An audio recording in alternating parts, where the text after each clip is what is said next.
It was a freezing night in October 1998. In a quiet college town called Laramie, Wyoming, a young man stepped out of a local bar, unaware that his life was about to end and that his death would change America forever. His name was Matthew Shepard, just 21 years old, soft-spoken, kind, and full of hope. He believed in equality, compassion, and the simple right to love without fear. But for two men who saw him that night, Matthew became a target. Lured into a truck under the guise of friendship, he was driven to a remote dirt road, brutally beaten, tied to a wooden fence, and left alone in the freezing darkness. For 18 long hours, he hung between life and death until a passing cyclist mistook his motionless body for a scarecrow. When the world learned what had happened in that small Wyoming town, outrage and heartbreak rippled across the nation.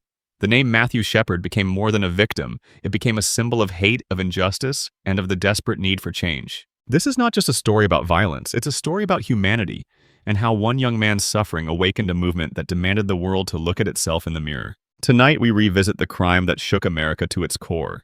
The story of a night that began with a simple drink and ended with a tragedy that redefined an entire generation's fight for equality. This is the Matthew Shepard case. Classification: murderer. Characteristics: hate crime. Robbery. Number of victims: 1. Date of murder: October 7th, 1998. Date of birth: 1976. Victim profile: Matthew Wayne Shepard, 21, gay man. Method of murder: beating. Location: Albany County, Wyoming. USA status: sentenced to 2 consecutive life terms without the possibility of parole on November 3rd, 1999. McKinney reaches agreement to serve 2 consecutive life sentences. By Brian Robinson, CourtTV.com. November 4th, 1999. With the consent of the parents of slain gay student Matthew Shepard, Wyoming prosecutors agreed to let Aaron McKinney serve 2 consecutive life sentences without the possibility of parole and thereby avoid the death penalty. On Wednesday, McKinney was convicted of first-degree felony murder and second-degree murder in the 1998 beating death of Shepard. The jury acquitted McKinney of first-degree premeditated murder, but convicted him of aggravated robbery and kidnapping. McKinney's 2 life sentences apply to the combined first-degree felony and second-degree murder and the kidnapping charge. By reaching a plea agreement, McKinney gave up his right to appeal his sentence. McKinney's death penalty hearing was scheduled to begin Thursday, but both sides reached a plea agreement that spared McKinney's life and gave him the same sentence his one-time co-defendant Russell Henderson is serving for his role in Shepard's beating death. Henderson pleaded guilty to felony murder in April. Prosecutor Cal Rarucha said the defense had approached him with the plea offer after McKinney's conviction Wednesday. Rarucha admitted he did not even seriously consider agreement. However, McKinney's attorneys then approached Shepard's parents, and they consented to the plea agreement. Rarucha said the plea would not have happened without the Shepard's support. McKinney addressed Shepard's parents in court Thursday morning and apologized for the slaying. "I really don't know what to say other than that I'm truly sorry to the entire Shepard family," McKinney said. "Never will a day go by that I won't be ashamed for what I have done." Wyoming prosecutors said that McKinney and Henderson met Shepard in a bar, pretended to be gay, and lured him into McKinney's truck where they intended to rob him. Shepard was pistol-whipped and beaten brutally and later tied to a fence. He was found 18 hours later and died in a hospital after 5 days in a coma. Prosecutors never characterized Shepard's slaying as a hate crime. They portrayed the killing as a robbery gone bad. But a tearful Dennis Shepard told the court during McKinney's formal sentencing that his son Matthew will remain in death a symbol of the horror of hate crimes. By allowing McKinney to agree to the plea agreement, the elder Shepard said McKinney will not become a symbol for anti-death penalty advocates. "I would like nothing better than to see you die, Mr. McKinney, but now is the time to heal," Shepard's father told the 22-year-old roofer. "Every time you wake up in your cell, remember, you had the opportunity or the ability to stop your actions that night. Mr. McKinney, you will not become a symbol," the elder Shepard continued.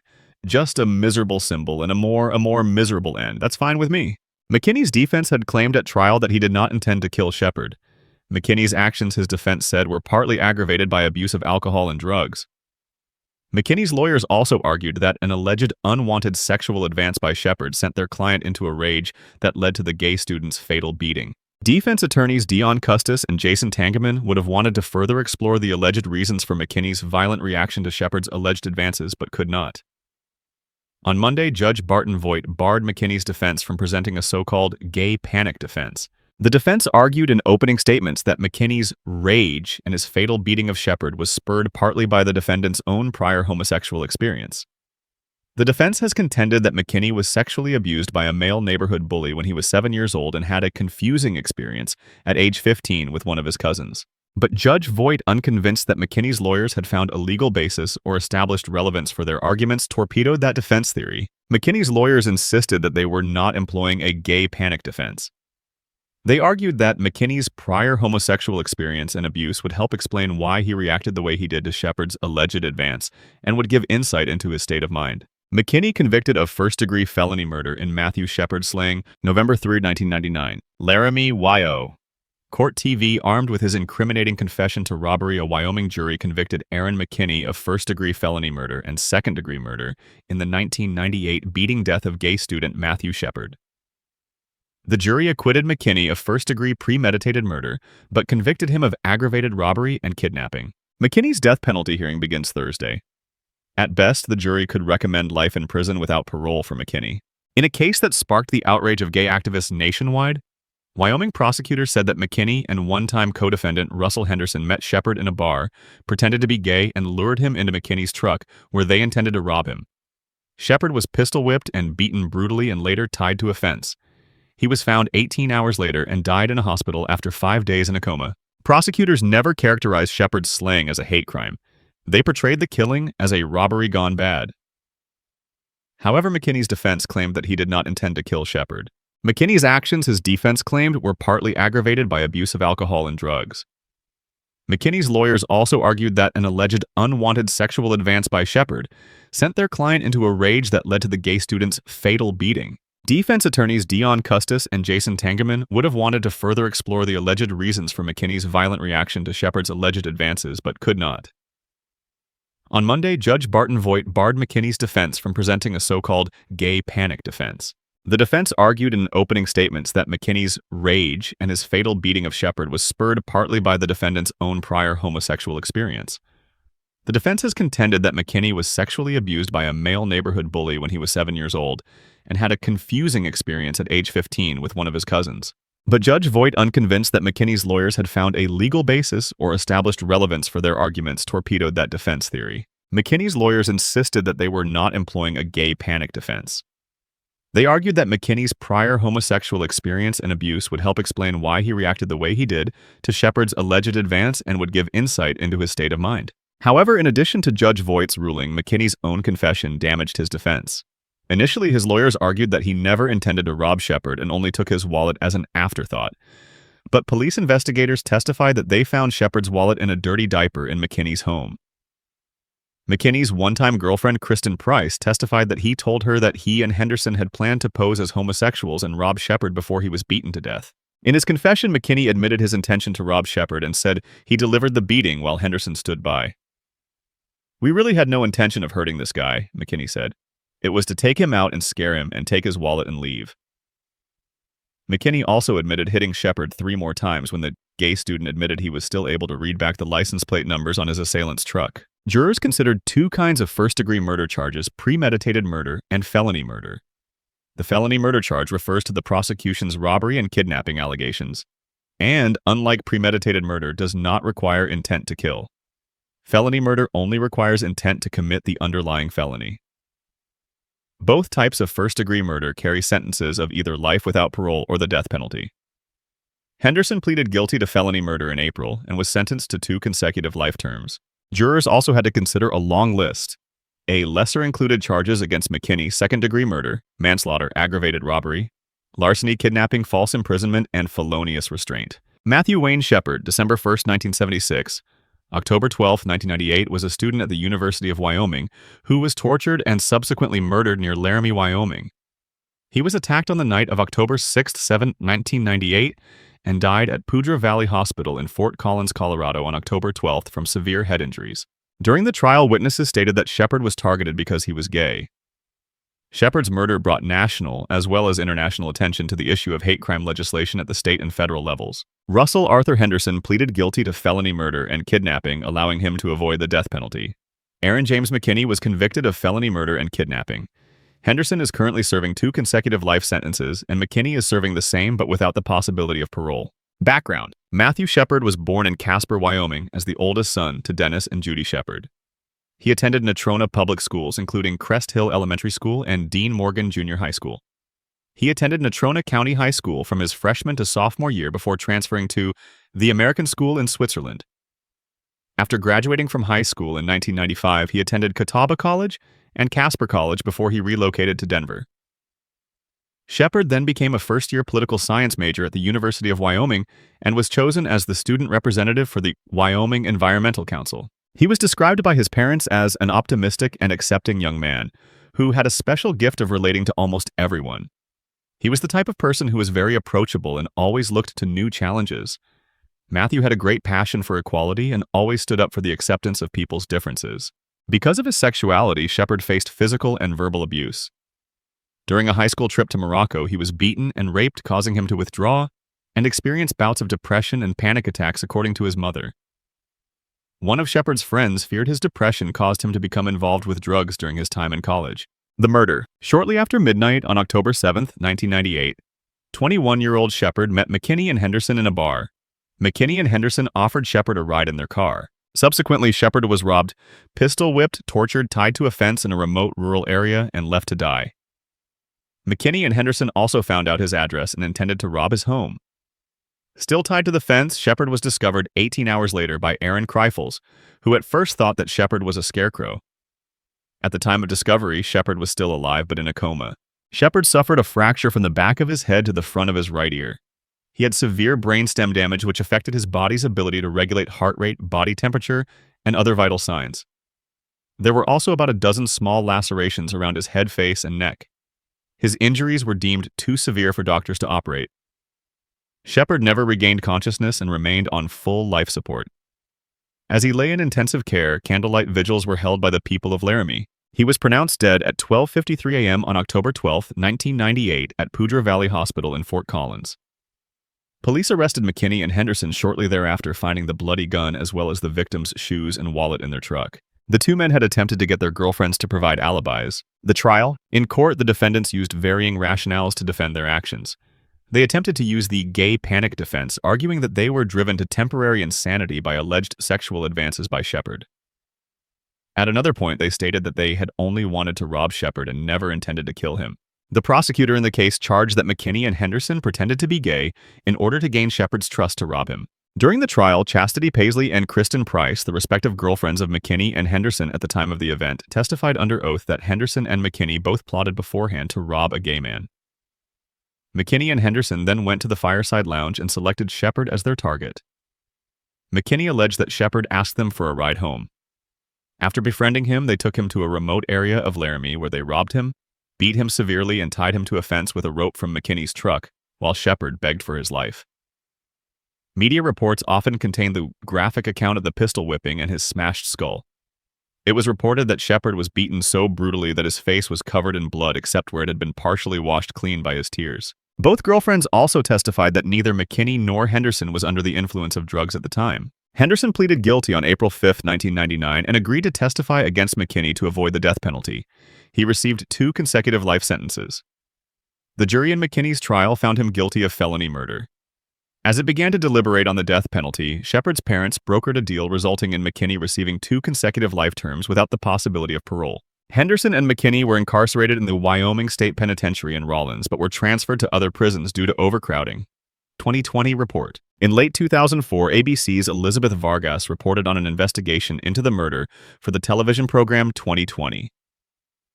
Though Vargas primarily relied on personal interviews with people involved with the matter, the report was billed as exploring new details emerging in the Matthew Shepard murder. At the forefront was the possibility that the murder had in fact been motivated by drugs rather than Shepard's sexual orientation.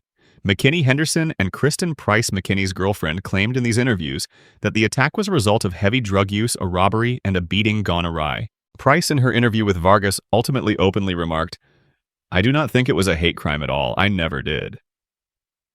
This statement contradicted Price's first interview with 2020 in 1998, in which she said of McKinney and Henderson's attack, "They just wanted to beat him bad enough to teach him a lesson not to come on to straight people, and don't be aggressive about it anymore." In the report, Price and McKinney's longtime friend Tom O'Connor, on whose property McKinney and Price once lived, both stated their belief that McKinney was bisexual. O'Connor stated that he and McKinney had sex in the past. However, when Vargas asked McKinney whether he had ever had a sexual experience with another male, he said that he had not. The 2020 report also mentioned a statement by O'Connor that Shepard told him he was HIV positive. Retired police chief of Laramie Commander Dave O'Malley, who was also interviewed by ABC and criticized the 2020 report, pointed out that the drug motive does not necessarily disqualify the anti-gay motive. My feelings have been that the initial contact was probably motivated by robbery because they needed money. What they got was $20 and a pair of shoes. Then something changed and changed profoundly, but we will never, ever know because Matt's dead and I don't trust what McKinney and Henderson said. Hate crime legislation. Henderson and McKinney were not charged with a hate crime as no Wyoming criminal statute provided for such a charge. The nature of Matthew Shepard's murder led to requests for new legislation addressing hate crime, urged particularly by those who believe that Shepard was targeted on the basis of his sexual orientation. Under current United States federal law and Wyoming state law, crimes committed on the basis of sexual orientation are not prosecutable as hate crimes. In the following session of the Wyoming legislature, a bill was introduced defining certain attacks motivated by victim identity as hate crimes, but the measure failed on a 30-30 tie in the Wyoming House of Representatives. At the federal level, then President Bill Clinton renewed attempts to extend federal hate crime legislation to include gay and lesbian individuals, women, and people with disabilities.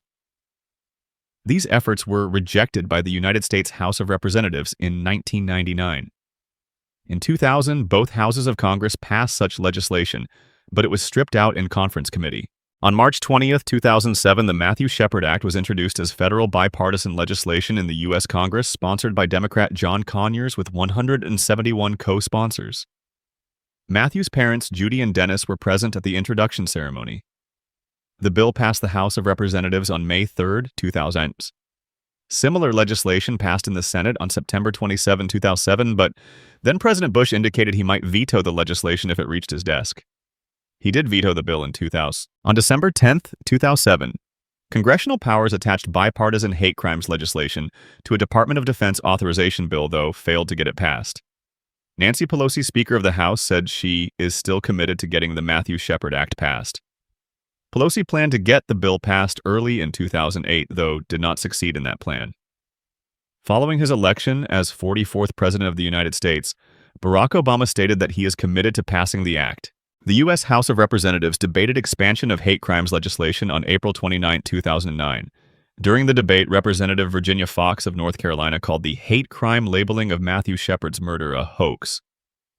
Matthew Shepard's mother was said to be in the House gallery when the Congresswoman made this comment. Foxx later called her comments a poor choice of words.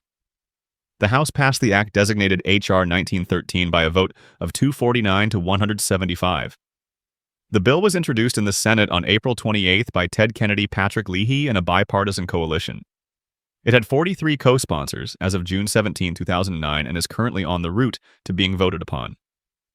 The Matthew Shepard Act was adopted as an amendment to S. 1390 by a vote of 63-28 on July 15, 2009. Public reaction and the aftermath. The anti-gay Westboro Baptist Church of Topeka, Kansas, led by Fred Phelps, picketed Shepard's funeral as well as the trial of his assailants, displaying signs with slogans such as "Matt Shepard rots in hell," "AIDS kills fags dead," and "God hates fags."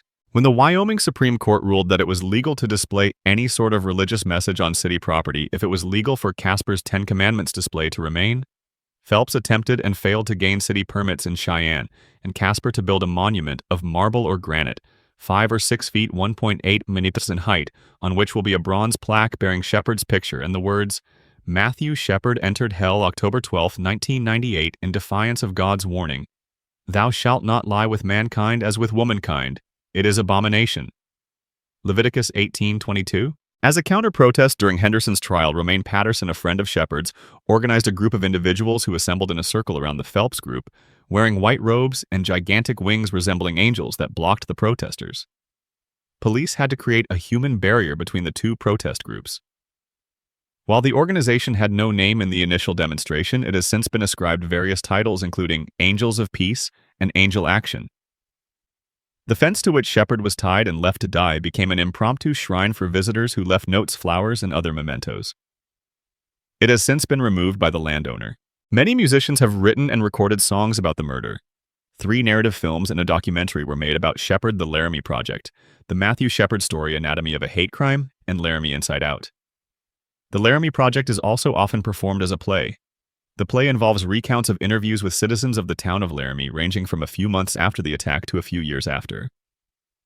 The play is designed to display the town's reaction to the crime. In the years following Shepard's death, his mother, Judy, has become a well-known advocate for LGBT rights, particularly issues relating to gay youth. She is a prime force behind the Matthew Shepard Foundation, which supports diversity and tolerance in youth organizations. Matthew Shepard. 21-year-old University of Wyoming college student Matthew Shepard died October 12, 1998 at 12:53 a.m. after spending 5 days in a coma due to massive injuries and head trauma in a robbery and hate crime assault. The 5'2", 102-pound Shepard never emerged from his coma and died the morning after America's celebration of National Coming Out Day. Shepard had met Aaron McKinney, 22, and Russell Henderson, 21, of Laramie in a local bar on campus called Fireside Lounge. Henderson had said that he and McKinney had already been drinking beer when they went to the bar and ran into Shepard. Fireside bartender Matthew Galloway later testified at Aaron McKinney's trial that he served drinks to Henderson and McKinney and said they did not seem drunk. This countered the McKinney defense that liquor and drugs incited the attack on Shepard. Galloway told the court he watches for intoxication and said McKinney drank very little. He had no mannerisms or actions that would lead me to believe he was in a state of intoxication. The two had led Shepard to believe they were gay. Matthew, believing they wanted to discuss the politics and struggle of the gay movement, followed McKinney and Henderson into their truck. After getting in the truck, Henderson said McKinney pulled out a gun and told Matthew Shepard to give him his wallet. McKinney said, "Guess what? We're not gay, and you're going to get jacked." When Matthew refused, McKinney hit him with the gun. With Henderson behind the wheel, they drove more than a mile outside Laramie as Matthew begged for his life. McKinney struck him while Henderson laughed. McKinney told me to get a rope out of the truck," Henderson said. According to Henderson, McKinney allegedly tied Shepard's beaten body to a wooden split-rail post fence, robbed him of his wallet and patent leather shoes, continued to beat him, and then left him to die for over 18 hours, bleed profusely in near-freezing temperatures with only the constant Wyoming wind as his companion, stated prosecutor Calvin Rarucha in a McKinney hearing held November 10, 1999. A cyclist, Aaron Kreifels, happened by chance to discover Matthew's body October 7, 1998, and rushed to the nearby home of University of Wyoming Professor Charles W. Dolan to phone police. He sounded to me like his lungs were full of blood. He was breathing hard. Kreifels testified October 26, 1999 at the Aaron McKinney trial. Dolan and Kreifels then both went back to Shepard and waited for help to arrive. Dolan also testified during McKinney's trial that I made the call to 911. Shepard, was bloody. There was a large pool of blood in his right ear. Streaks of tears had washed the blood away. Patrol Officer Reggie Flutie described in her report that when she found Shepard's body, his hands were bound behind his back so tightly to a buck fence that it was difficult to cut him free. Her only duty at the time was not to gather evidence, but to assist Shepard. Flutie tried to cut the ropes from Shepard's hands, and when she bent him over, he stopped breathing, so she turned him back over. His hands were tied tight, and I wanted to free him. She also noticed that he wore braces on his teeth. And though his face was caked in blood, his face was clean where streaks of tears had washed the blood away. The only white skin I saw on his face was where he had been crying. A watch and Matthew's school ID card was found near the crime scene. In her testimony in the Aaron McKinney trial, Tuesday, October 26, 1999, Flutie testified that trying to comfort Shepard while waiting for the ambulance, she told him, "Baby boy, I'm so sorry this happened to you." During Flutie's testimony, prosecutor Cal Rarucha showed the jury pictures of Shepard's face and the blood-stained ground below where Shepard had been left for 18 hours. Some jurors winced as they viewed graphic photos of Shepard's injuries, including his bloodied face and ear.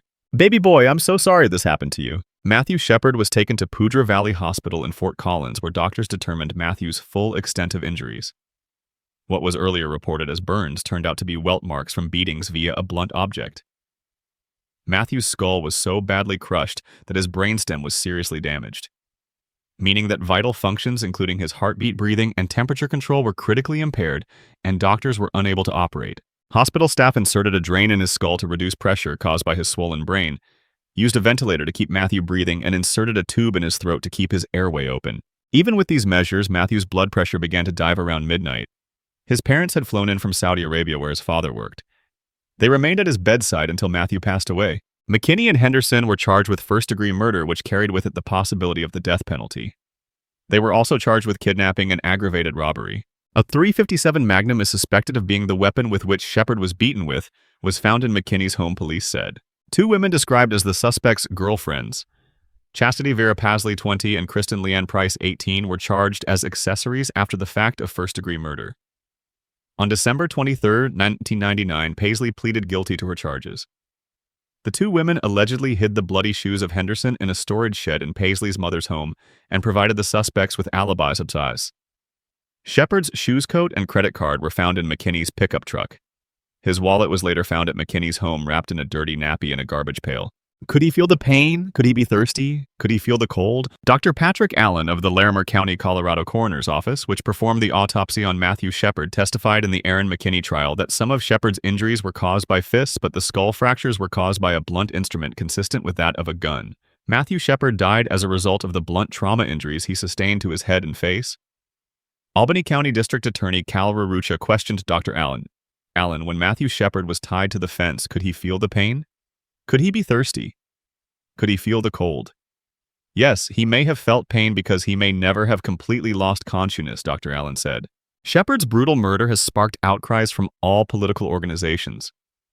The conservative Christian right have denounced accusations that their homophobic rhetoric of hate is the reason for the savage beating. Not only are they evildoers, but cowards as well. Nationwide gay and lesbian organizations have likened Shepard's being tied to a wooden fence as being crucified on a cross as Jesus had. Matthew's small size and genuinely non-judgmental and accepting personality have sent the citizens of Laramie, WY, the United States, and many people worldwide into mourning. Many cities held candlelight vigils after Shepard's death, and gay organizations are rallied for the passage of a Hate Crimes Prevention Act in the Senate and Congress. Adding fuel to the fire, the Reverend Fred Phelps and his followers out of Topeka, Kansas, protested the funeral of Matthew Shepard in Casper, Wyoming, where Shepard was raised. Phelps' ministry carried signs of varying messages from "God hates fags" to "Fag Matt burn in hell." Public Safety Director Art DeWerck took precautions to prevent any disruption of the family's mourning. The anti-gay Phelps and his ministry were in full force again at Henderson's hearing April 5th with similar verbal epitaphs and vulgar signs. A peaceful counter-protest was held against Phelps. Young people dressed as angels stood silently in front of the protesters, trying to block from view the Phelps followers. I could no longer sit idly by and watch others bring forth messages that were nothing more than vindictive and hate-filled, said Romaine Patterson, 21, a friend of Shepard's who organized the Angels counter-demonstration. As a young person, I feel it is necessary to show the great nation that we live in that there doesn't need to be this kind of violence and hatred in our world. He came into the world premature and left the world premature, and we are most grateful for the time we had with him. Mrs. Shepard told through a statement issued through the hospital soon after Matt's death. Friends have also spoken to the media remembering their friend. Matt wasn't openly gay, Walter Bolden, a longtime friend, said. He didn't tell people in his class he was gay. He was the kind of guy who would just walk into a room and people would think he was gay just because he was slightly built rather feminine. He certainly didn't hide his sexuality if someone asked him. Bolden said Shepard was not the kind of person who goes to bars and tries to pick up people. Matt absolutely did not do one-night stands. He likes meeting other gay people so he could talk about the experience and the struggle. Shepard was born and raised in Casper, Wyoming. He attended Natrona County High School until his sophomore year. When his parents moved to Saudi Arabia because of his father's employment as an oil rig safety instructor, Matthew finished his high school career in Lugano, Switzerland, and spent time on the East Coast and in Denver before deciding to attend University of Wyoming. Just last week, he was talking about how glad he was that he had made the decision. He made that he was incredibly comfortable here, felt safe for the first time, Bolden said soon after Matthew's death. Shepard majored in political science at UW and wanted to pursue a foreign service career, perhaps moving forward gay rights internationally. Shepard's parents, Judy and Dennis, stated that Matthew would emphasize he does not want the horrible actions of a few very disturbed individuals to mar the fine reputations of Laramie or the university.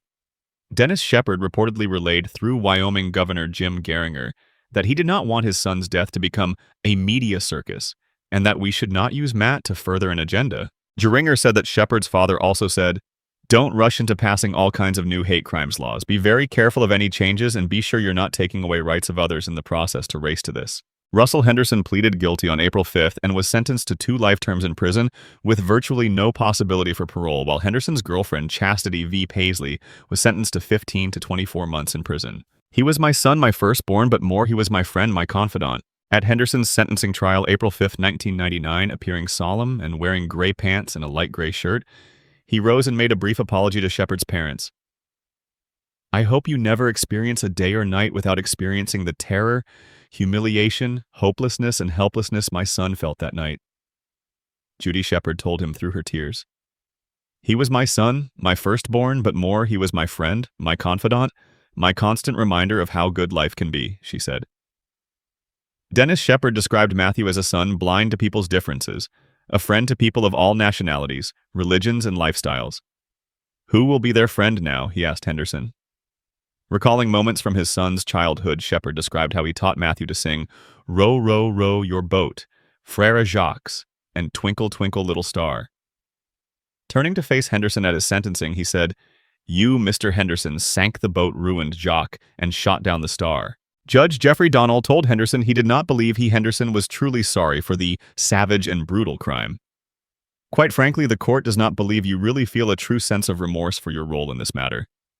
Prosecutor Cal Rarucha said, after the hearing, "My hope is that Russell Henderson will die in the Wyoming State Penitentiary." In a March 1999 interview with Vanity Fair, Judy Shepard discussed that while Matthew was on vacation in Morocco during his senior year in high school, a gang there raped him. "He was never the same after Morocco," his mother said, "and neither were we. We were always worried about his physical safety and his mental state. It seemed to him it was taking forever to feel safe." The Vanity Fair article also reported that Matthew tested HIV positive in the hospital after the October attack. Mrs. Shepard said that since her son was raped in Morocco, he had been tested periodically for HIV, and the results had been negative. The magazine article did not give any sources other than the interview with Mrs. Shepard. Albany County Coroner Julie Heggie told the Associated Press that she had no information about whether Matthew was HIV positive. "I know that's not in the autopsy report," Heggie said. In the Vanity Fair issue, Mrs. Shepard said that her son had suffered periodic clinical depression and had been taking an antidepressant and an anti-anxiety drug. She described her son as a sometimes naive young man who was often too trusting for his own good. "It's a very frightening concept as a parent that your son now becomes a martyr, a public figure for the world." "He's just our son," Mrs. Shepard stated. She said she was disturbed that some sympathizers had compared her son to Jesus Christ.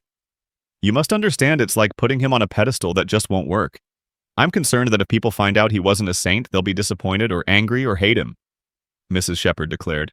Friend Walter Bolden said Shepard's parents knew of his sexual orientation, but I don't know how accepting they are of it, and I think that's been an issue between them, and I think it's something they're really going to struggle with. In May 1999, Judy Shepard spoke before a U.S. Senate panel to urge passage of a hate crimes legislation.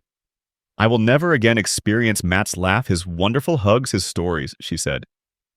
"I know this measure is not a cure-all, and it won't stop all hate violence, but it will send the message that this senseless violence is unacceptable and un-American. My son Matthew was the victim of a brutal hate crime, and I believe this legislation is necessary to make sure no family again has to suffer like mine." Shepard testified through the choked emotions. In a search for solace and for a meaning to this tragedy, a Washington, D.C.-based gay lobbying group known as Human Rights Campaign HRC unveiled 2 public service announcements Thursday, September 14, 1999, featuring Judy Shepard. In the spots, Judy Shepard tells viewers that they should choose to understand, in a perfect world, because your child is gay, you don't worry about their safety. You just worry about them being happy. The spots were presented at a luncheon in Los Angeles honoring Judy Shepard and arrived at stations September 20th and began airing in October, nearly a year after Matthew's death. HRC and the Matthew Shepard Foundation produced them. Jury selection in the Aaron McKinney trial began Monday, October 11, 1999, with opening statements, and the actual trial began Monday, October 25, 1999. The jury was made up of 10 men and 6 women, including 4 alternates.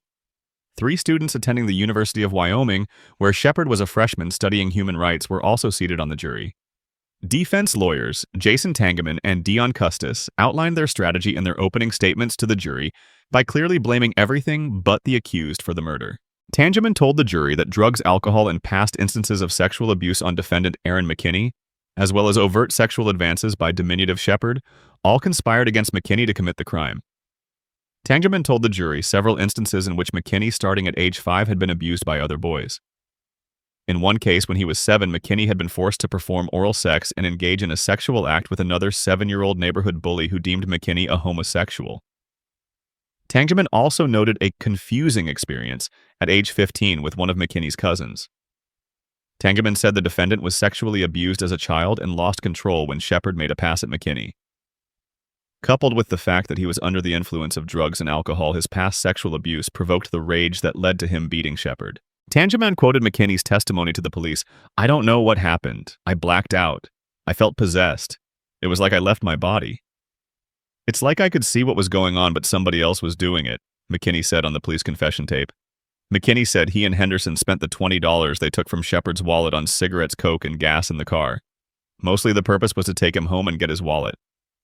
Pointing as evidence to McKinney's intent to hurt but not kill Shepard, Tangeman again quoted a testimonial to the police by McKinney.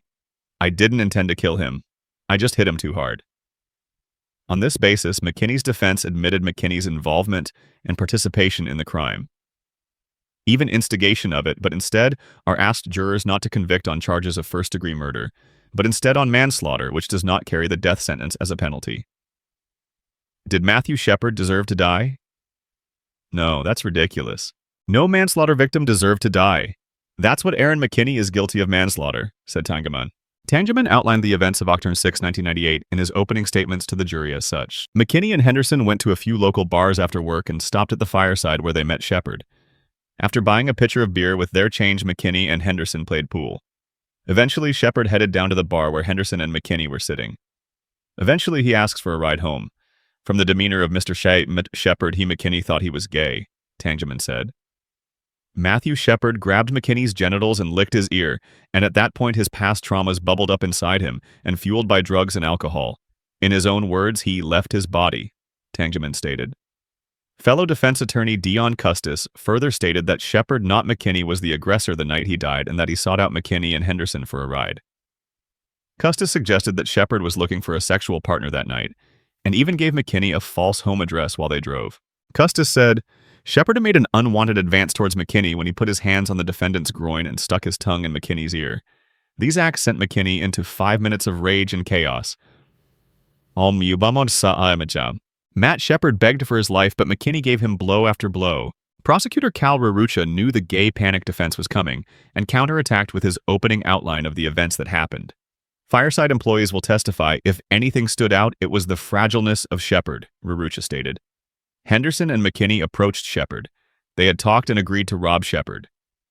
McKinney and Henderson picked Shepard out of the bar as an easy mark. The three left the bar in a truck, Henderson driving them out of town. Aaron said, "We're not gay and you're getting jacked," Rarucha continued. McKinney then began hitting Shepard over the head with a .357 Magnum pistol. Rarucha said that when the beating started, Shepard pleaded with his attacker, telling him that while there was only $20 in his wallet, there was $150 at his home, and they could have that.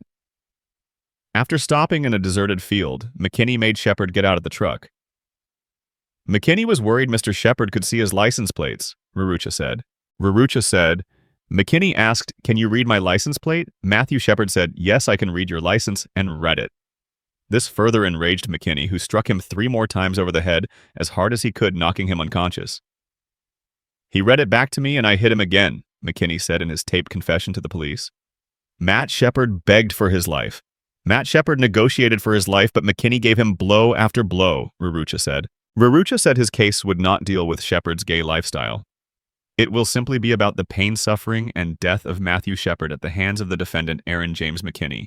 Russell Henderson's girlfriend, Chastity Paisley, testified at the murder trial of Aaron McKinney, Thursday, October 28, 1999, saying that she and McKinney's girlfriend, Kristen Price, became accomplices in the crime. Henderson kept telling me that it's all right, Shepard will be okay. She told the court that at the time she did not know who Shepard was. Paisley went on to say that Price telephoned her in a panic when the 2 men stayed out late the night of the attack.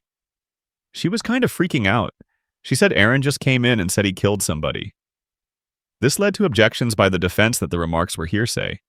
Paisley said she had misgivings about getting involved and was mad at myself the next day, as Henderson, McKinney, and Price were at first going to burn Henderson's bloody clothes, but ended up stashing them in a trash container near Cheyenne, Wyoming. Police never found the clothes, but did find Henderson's bloody shoes in a shed belonging to Paisley's mother. Paisley said the shoes had been hidden rather than thrown away because they were expensive. It looked like there was flesh on the clothes. Paisley testified about the bloody clothes. During testimony, Paisley told jurors that Henderson and McKinney got together after the beating. So they could get their stories straight. I knew that they beat somebody up and he was tied, she said. Paisley and Price also arranged to get their stories straight by at first telling police that the two women watched movies together the night of the attack and knew nothing of it. McKinney sat back in his chair at the defense table and smiled briefly when Ms. Paisley pointed to him. According to Kristen Price, who testified shortly after Paisley McKinney told her that a gay guy had been hitting on him, they decided in the bathroom to pretend they were gay, get him in the truck, and rob him. Price told the jury that she was at home when McKinney, covered in blood, returned from a night out with Henderson and told her, "I think I just killed someone." Ms. Price said she didn't think McKinney was telling the truth about the killing. "He always exaggerated so much I didn't believe him," and that Henderson later assured her that Aaron was just exaggerating. Price said McKinney washed off a wallet, 2 driver's licenses, and a voter registration, all presumable belonging to Shepard. Price also said she did not see any signs that McKinney had been using drugs that night, even though she had frequently shared methamphetamines with him in the past, though she did acknowledge that she was not in McKinney's company continuously in the hours before the attack.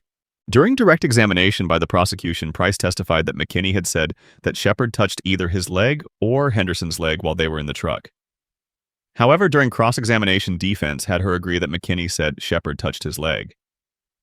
Despite that concession, Price's testimony countered defense claims that McKinney did not intend to rob Shepard and that he was drunk and on drugs when he killed Shepard last October. Judge Baron Voigt told defense attorney Dion Custis that he found no provisions in state law that allowed him to present a gay panic defense as the defense had been building. He noted unless the defense could satisfy him with the defense brief on the issue, that he would disallow testimony and evidence to support it. Voigt has called the gay panic defense a fraud, said that someone who did not like people of a different race could kill such a person and then try to introduce evidence about his own feelings and experiences. When defense could no longer produce an effective strategy, McKinney's attorneys rested their case after calling only a handful of witnesses. After deliberating 10 hours, the jury returned a verdict of felony murder kidnapping and aggravated robbery on Wednesday, November 3, 1999. But they found him not guilty of first-degree premeditated murder, meaning they were not convinced McKinney intended to kill Matthew Shepard. The verdict still left open the possibility of either life in prison or the death penalty. I will never get over Judy Shepard's capacity to forgive. Before the jury could hear opening arguments in McKinney's death penalty trial, watchers were stunned when McKinney agreed to serve life in prison without parole and promised never to appeal his conviction and thereby avoided the death penalty. The jury was prepared to begin hearing arguments Thursday, November 4, 1999 on whether McKinney should get the death penalty or life in prison. Instead, he accepted a deal that his lawyers had proposed to prosecutors and Shepard's parents. I will never get over Judy Shepard's capacity to forgive, prosecutor Cal Rarucha said. Rarucha also said he found it ironic that the defense proposed the deal and asked the Shepards to give some relief, some type of pity to a person who had murdered their son. Exactly why the Shepards agreed to the deal was unclear, though it may have been to avoid years of appeals.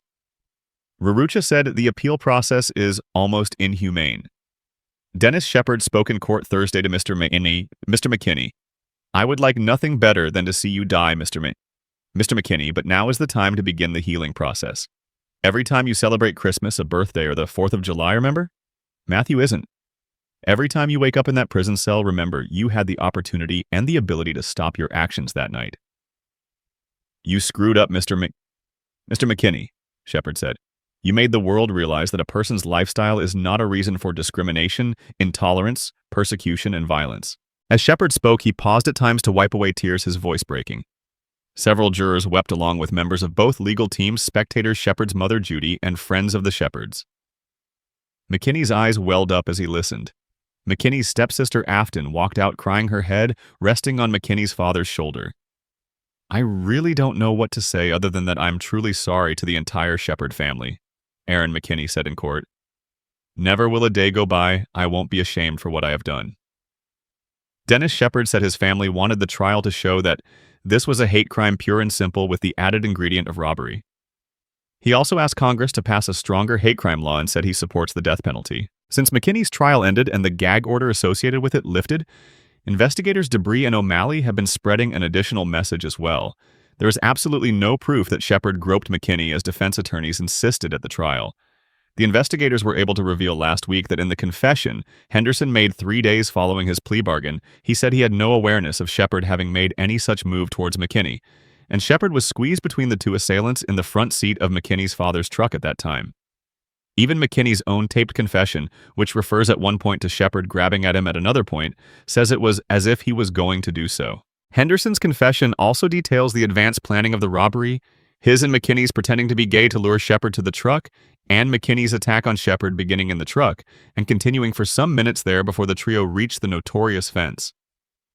Although transported to the Albany courthouse to testify in McKinney's trial, Henderson decided at the last minute he would not testify for either side.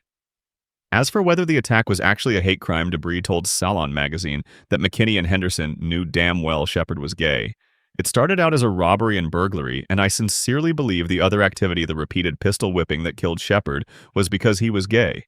Kristen Price, the former girlfriend of Aaron McKinney, pleaded guilty to a reduced charge of one misdemeanor charge of interfering with a police officer and was sentenced to 180 days in jail.